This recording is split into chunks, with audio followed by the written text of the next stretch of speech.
All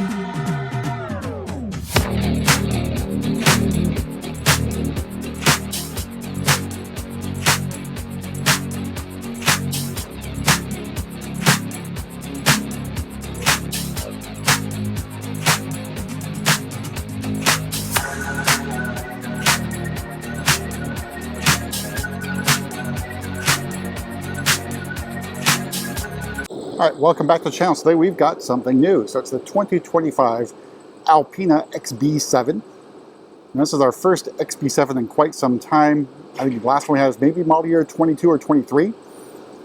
But how to get an Alpina? So there are no real allocations. So BMW just doesn't hand these out to dealers every month. So if you want one, you basically have to place an order. That's placed in the order bank. And as long as there are production slots available for the Alpina, either the XB7 or the B8, which is only for US markets, that's the only ones we get. Place the order in the order bank, it's guaranteed an allocation. So roughly 2 weeks or so after placing the order in the order bank, it is pulled in and you've got an allocation or production slot for your Alpina. Now, to my knowledge, I don't believe the Alpina XB7s are sold out for model year 25. Model year 24 went really quick.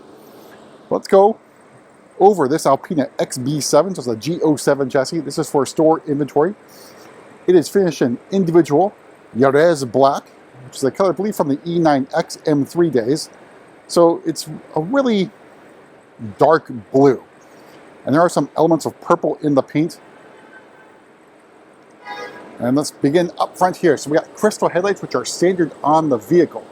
So I believe there are only a couple options you can choose in terms of paid options. So one of them being leather interior and Bowers smoking sound system. So split headlight design just like the X7.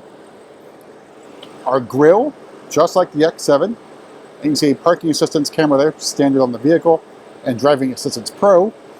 And then you got that floating Alpina emblem or logo in the bottom portion of the grille, standard on the Alpinas.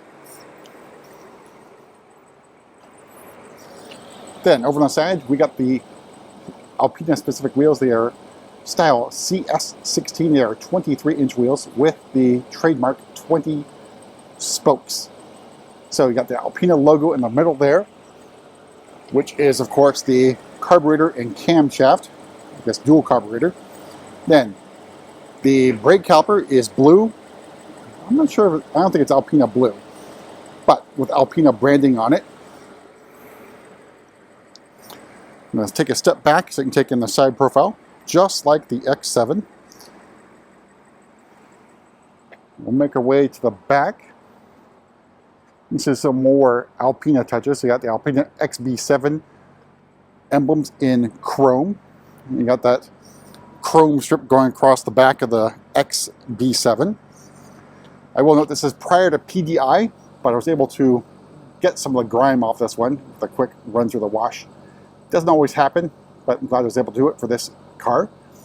So you have a quad exhaust setup with these oval exhaust tips. Again, that is specific to Alpina.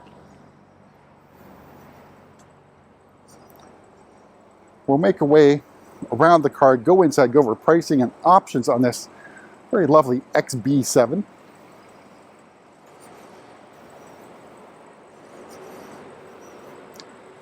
Now we did try to get frozen black on this XB7, and that was turned down by BMW individual.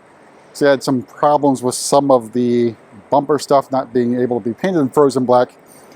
And Maria, who does all of the individual ordering, gave us some options, and we chose Jerez Black, and she not only approved it, but was really enthusiastic about this color on the XB7, which she felt was better than frozen black.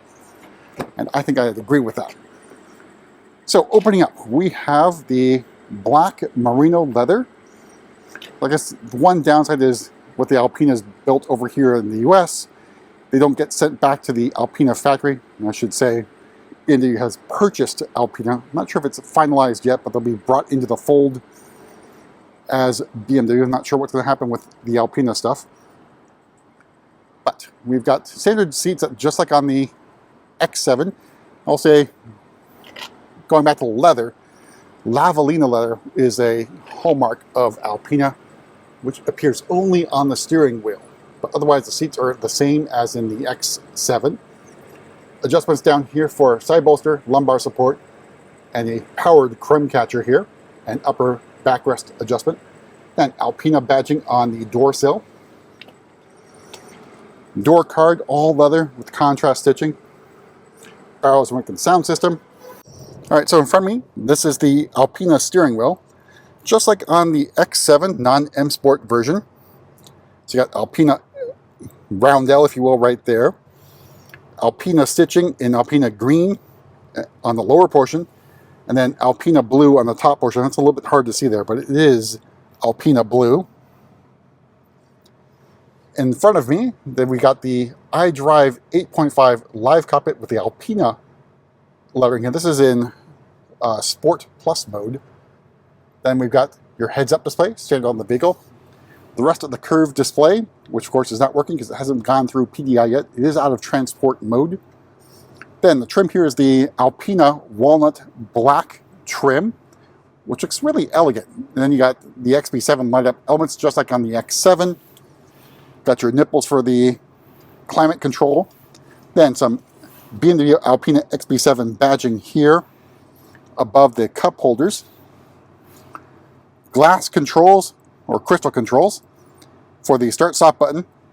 And then a legacy, so this no longer appears on the X7, so you get this legacy controller here.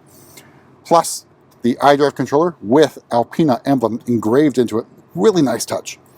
Then of course controls for the air suspension. All right, starting price, the 2025 Alpina XB7 is $152,400. Jerez Black adds another $5,500. Full merino leather adds another $1,500. Everything you see here is also standard, so you get highway assistant, all the good stuff with Driving Assistance Pro, those crystal headlights. You get down to the Barrow's Winkin sound system. It's another priced option for $3,400. And all told, MSRP of this particular example, $163,795. So obviously a pretty expensive car, but you get a lot for it. And I will note, you do not have an Eco Pro setting on the XB7. You do have a Comfort Plus setting in here, which makes it even more plush, if you will. All right, let's go ahead and hop in the back seat real quick, or the middle seat. All right, so middle seat, you can also opt for the captain's chairs, I believe. Just like in the X7, this is the standard bench seat in black merino leather. So real nice quilting on the middle row here, which of course can fold flat. There's your third row in the back.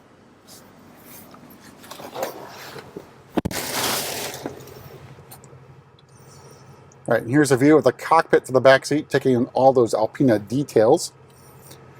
Then you got dual climate control zone in the middle seats, and USB-C charging ports down at the bottom there.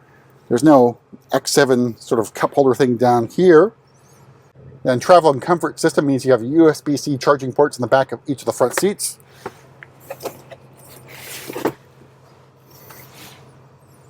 Then you can pull down that middle portion of the middle seat for more cup holders here.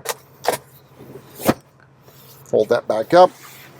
I won't get into the back seat, but we'll take a look at it from the cargo area.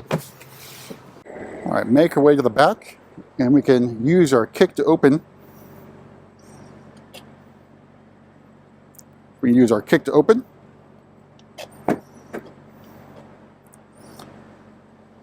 And here's a view of the entire car from the back. And there's that fifth zone climate control for your third row passengers. And you know, knee room, leg room, pretty good for the middle seat. It's a decent for the third row, but you should know what you're getting into. Of course, these seats can be folded down completely. In the back here, you got controls here to fold down individual seats or rows, and then max passengers and max luggage. Use that kick to close. We'll make our way to the hood and discuss some of the changes on this from the X7 M60 brother. So underneath the hood here is the S68 4.4 liter V8. It's a mild hybrid setup. It's tuned by Alpina, so you get more horsepower and more torque than the X7 M60. So it's 631 horsepower and 590 torques. So easily the most powerful X7 from factory, if you will. But that's it for a quick tour around this very lovely Alpina XB7, and we'll see you at the next video.